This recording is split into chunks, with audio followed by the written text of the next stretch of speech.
ಬ್ರೇಕ್ನ ನಂತರ ವಿವಿಸಿ ನ್ಯೂಸ್ಗೆ ಮತ್ತೆ ಸ್ವಾಗತ. ಅರ್ಕಲ್ಗೂಡು ಪಟ್ಟಣದ ಮಾದಿಹಳ್ಳಿ ಮಲ್ಲಿಕಾರ್ಜುನಯ್ಯ ಸರ್ಕಾರಿ ಪ್ರೌಢಶಾಲಾ ವಿಭಾಗದ ವಿದ್ಯಾರ್ಥಿಗಳ ಅನುಕೂಲಕ್ಕಾಗಿ ನೂತನವಾಗಿ ಆಡಿಟೋರಿಯಂ ನಿರ್ಮಿಸಿಕೊಡಲಾಗುವುದು ಎಂದು ಶಾಸಕ ಎ ಮಂಜು ತಿಳಿಸಿದರು. ಪಟ್ಟಣದ ಶಾಲಾ ಆವರಣದಲ್ಲಿಂದು ಹಳೆಯ ವಿದ್ಯಾರ್ಥಿಗಳ ಸಂಘ ಏರ್ಪಡಿಸಿದ್ದ ಪ್ರತಿಭಾ ಪುರಸ್ಕಾರ ಮತ್ತು ಸನ್ಮಾನ ಕಾರ್ಯಕ್ರಮವನ್ನು ಉದ್ಘಾಟಿಸಿ ಮಾತನಾಡಿದ ಅವರು, ನಾನು ಕೂಡ ಇದೇ ಶಾಲೆಯಲ್ಲಿ ವಿದ್ಯೆ ಕಲಿತು ಶಾಸಕನಾಗಿದ್ದೇನೆ.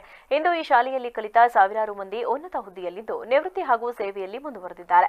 ಇವರೆಲ್ಲರ ಸಹಕಾರ ಮತ್ತು ಶಾಸಕರ ಅನುದಾನ ಹಾಗೂ ವೈಯಕ್ತಿಕವಾಗಿ 1 ಲಕ್ಷ ರು ನೆರವು ನೀಡಿ ಉತ್ತಮ ರೀತಿಯಲ್ಲಿ ಮಕ್ಕಳಿಗೆ ಆಡಿಟೋರಿಯಂ ನಿರ್ಮಿಸಿ ಮುಂದಿನ ವರ್ಷದೊಳಗೆ ಪೂರ್ಣಗೊಳಿಸಿಕೊಡಲಾಗುವುದು ಎಂದು ಭರವಸೆ ನೀಡಿದರು. ಅವಕಾಶ ಇರಲಿಲ್ಲ. ಬಟ್ ನನಗೆ ಖುಷಿ ಏನು ಅಂದ್ರೆ, ನನಗೆ ಬೆಂಗಳೂರಿಗೆ ಕರ್ಕೊಂಡು ಹೋದವರು ನಂಜೇಗೌಡರು. ನನಗೆ ರಾಜಕೀಯವಾಗಿ ಗಾಡ್ ಫಾದರ್ ಇಲ್ಲ.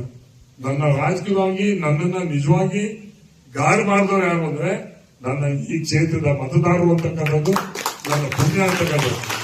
ಬಹುಶಃ ಇಡೀ ಕರ್ನಾಟಕದಲ್ಲಿ ಇತಿಹಾಸದಲ್ಲಿ ಇಂಡಿಪೆಂಡೆಂಟ್, ಬಿಜೆಪಿ, ಕಾಂಗ್ರೆಸ್, ದಳ ಮತ್ತೆ ನನ್ನ ಮಗ ಪಕ್ಕದಲ್ಲಿ ಅವನು ಬೇರೆ ಪಕ್ಷ, ಯಾರು ಕೂಡ ಕರ್ನಾಟಕದಲ್ಲಿ ಇಂಡಿಯಾದಲ್ಲಿ ಗೆದ್ದಿಲ್ಲ. ಕಾರಣ ಈ ನೆಲ, ಆ ನೆಲದ ಒಂದು ಮಹಿಮೆ ಅಂತಕ್ಕಂಥದ್ದನ್ನ ನಾವು ಅವಾಗ ಮಾಸ್ಟರ್ ಕಂಡ್ರೆ ಅಲ್ಲಿ ಗೊತ್ತಾಗಲ್ಲ ಲೋಡೋಗಿರೋದು. ಆ ತರ ಒಂದು ನಮಗೆ ಟೀಚರ್ಸ್ಗಳು ಅವಾಗಿದ್ರು. ಭಯ ಭಕ್ತಿ ಆಮೇಲೆ ಎರಡು ಇತ್ತು. ಆಮೇಲೆ ಓದೋದೇ ಕಡಿಮೆ ಇತ್ತು, ಅವೇ ಜಾಸ್ತಿ ಇತ್ತು. ನಮ್ಗೆ ಭಯ ಇತ್ತು. ಅದೇ ನಮ್ಗೆ ಇಲ್ಲಿಗೆ ಕರ್ಕೊಂಡು ಹೋಗೋದಕ್ಕೆ ದಾರಿ ಆಯ್ತು ಅಂತಕ್ಕಂಥದ್ದನ್ನ ನಾವು ಹೇಳ್ಬೇಕು. ಬಹುಶಃ ಮೊದಲೆಲ್ಲ ಏನಾಗಿತ್ತು ಅಂದ್ರೆ, ಹಳೆಯ ವಿದ್ಯಾರ್ಥಿಗಳ ಸಂಘದ ಅಧ್ಯಕ್ಷ ಎಆರ್ ಜನಾರ್ದನ ಗುಪ್ತಾ ಮಾತನಾಡಿ, ಶಾಲೆಯ ಸಮಗ್ರ ಅಭಿವೃದ್ಧಿಗೆ ಯೋಜನೆ ರೂಪಿಸಲಾಗಿದೆ. ಕಳೆದ ವರ್ಷ 1 ಕೊಠಡಿಯನ್ನು ಸಮಗ್ರವಾಗಿ ಅಭಿವೃದ್ಧಿಗೊಳಿಸಿಕೊಡಲಾಗಿದೆ. ಈ ಬಾರಿ ಅಗತ್ಯವಿರುವ ಯುಪಿಎಸ್ ಪ್ರೊಜೆಕ್ಟರ್ ಸಹ ಕೊಡಿಸಿಕೊಡಲಾಗಿದೆ. ಇದು ನಮ್ಮ ಹಳೆಯ ವಿದ್ಯಾರ್ಥಿಗಳ ಪೊಲೀಸ್ ಅಧಿಕಾರಿ ರಫೀಕ್ ಅಹಮದ್, ಉದ್ಯಮಿ ಸಾರಥಿ ಪ್ರಸಾದ್ ಅವರ ಕೊಡುಗೆಯಾಗಿದ್ದು, ಮುಂದಿನ ವರ್ಷವೂ ಸಹ ಶಾಶ್ವತವಾಗಿ ಉಳಿಯುವ ಕೆಲಸವನ್ನು ಹಮ್ಮಿಕೊಳ್ಳಲಾಗುವುದು ಎಂದು ತಿಳಿಸಿದರು. ಮತ್ತೆ IIT ಬಾಂಬೆ ಏನಿದೆ, ಇದೇ ತರ ಅಲ್ಯೂಮಿನಿಯಿಂದಾನೆ ಅದು ಈ ಲೆವೆಲ್ಗೆ ಬಂದಿದೆ ಅಂತ ಹೇಳಿದ್ರು.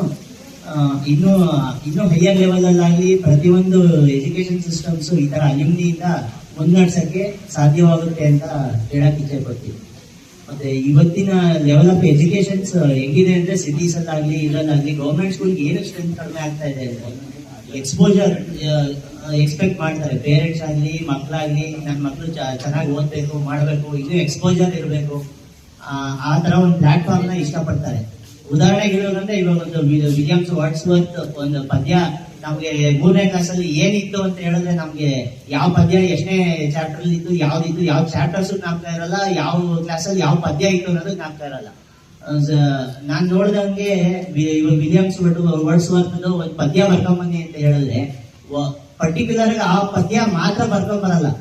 ಆ ವಿಲಿಯಮ್ಸ್ ವರ್ಡ್ಸ್ವರ್ತ್ ಒಂದು 10 ಪದ್ಯ ಇದ್ರೆ, ಒಂದು 10 ಪದ್ಯ 10 ಹುಡುಗರು ಆಯ್ಕೆ ಮಾಡಿಕೊಂಡು ಅವ್ರವ್ರಿಗೆ ಇಷ್ಟವಾದಂತದ್ದು ತಾವು ಬಂದು ಪ್ರೆಸೆಂಟ್ ಮಾಡ್ಬೇಕು.